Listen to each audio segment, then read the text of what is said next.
Hey guys, welcome once again on this first video of concept building block, which is our first part of this package. And the first topic which we are going to cover is market. What is market? If I ask you what comes in your mind when you think of the word market, then probably you would be thinking of a street with the shops on the left and the right side of it, or people are selling goods and services in that. You might think an image of a mall where lots of shops are there and the buyers and sellers are meeting each other. Or you probably might think of vegetable market when I say word market. Yes, these are the examples of market.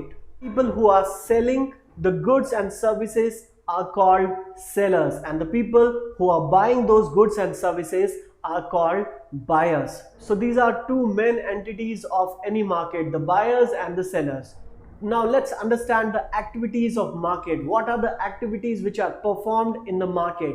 So there are two types of activities which are performed in market, is buying activity and selling activity. There is a third type of activity exists in the market, and that activity is called broking activity. Brokers are the people or the firms who are providing services to their buyers and sellers.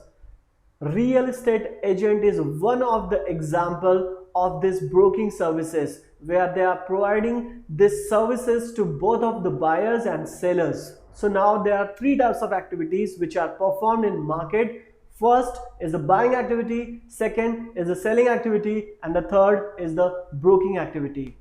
If you take example of these all online sellers or online platforms like Amazon or Swiggy or Flipkart, these are all broking platform where they are providing a platform for buyers and sellers to do their business.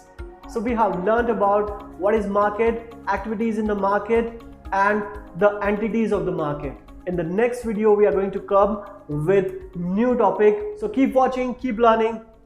See you in the next video. Thank you very much.